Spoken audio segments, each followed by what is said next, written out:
Il y a un an, le 3 mai 2019, commençait l'année la plus folle, la plus inoubliable et la plus riche en émotions de ma vie.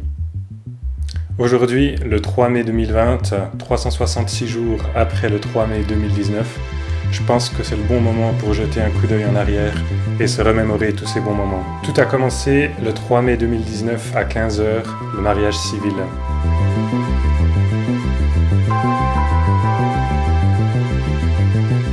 Même si c'était qu'une formalité avant ce qui allait être le vrai mariage, c'était pas sans émotion. Avec une signature sur une feuille, on consent pour s'engager pendant toute une vie, c'est pas rien. Du coup, quoi de mieux pour fêter ça qu'une dégustation de vin avec la famille et des amis? C'était sympathique.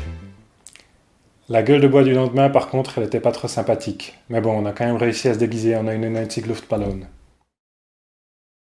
Le vrai mariage, par contre, celui à l'église, c'était quelque chose de complètement différent. La quantité de choses à prévoir et à organiser, c'est assez fou. Il faut aussi chercher des photographes, des décorateurs, des personnes qui font à manger, des personnes qui servent à manger, tout plein de personnes différentes pour faire des tâches différentes, et ça prend beaucoup de temps.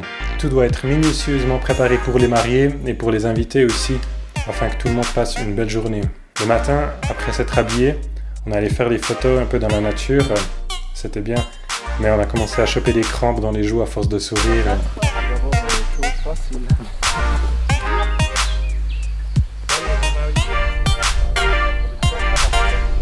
Haben Sie mit den Weg gesehen? Genau. Und dass wir irgendwie wie fortlaufen, weißt du? Hey, warte noch. Nochmal, 1, 2, 3. Après les photos, on a repris des forces et puis c'était déjà l'heure.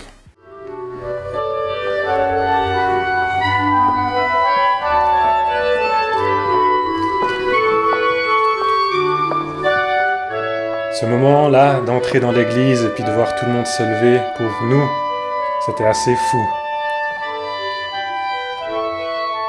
C'est tous des gens qu'on connaît, qu'on a l'habitude de côtoyer plus ou moins fréquemment, mais de les voir tous réunis à un moment, à un endroit, c'était incroyable.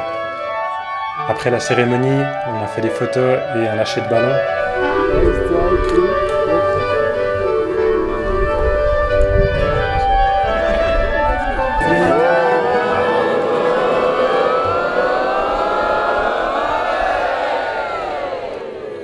Le cortège jusqu'à la salle de fête était bruyant, très bruyant, c'est exactement ce qu'on voulait.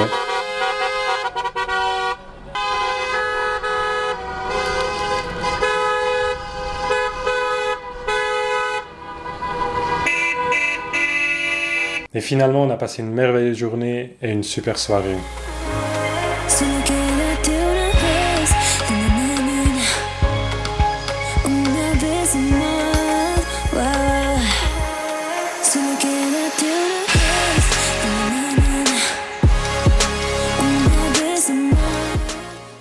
Après le mariage, on a tout juste eu le temps de se reposer, d'ouvrir les cadeaux, de ranger le papier cadeau. Non, pas le papier cadeau des cadeaux. Le papier cadeau qui était sur la télé, sur la table, sur le lit, tout ça. On sait qui c'est. Un mois plus tard, on s'envolait déjà pour l'Alaska.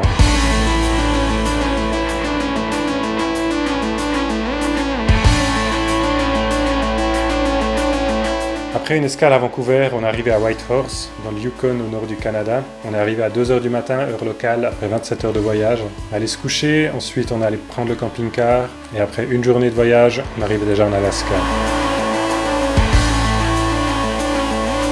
L'Alaska, c'est grand, c'est vaste, c'est sauvage. C'est la nature, quoi. Les forêts sans fin, des lacs perdus, des glaciers imposants. Mais le plus beau, c'est de voir tous ces animaux dans leur habitat naturel, libre, c'est magique.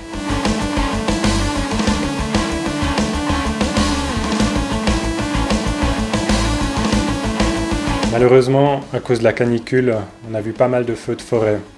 Et là-bas, quand une forêt brûle, elle brûle.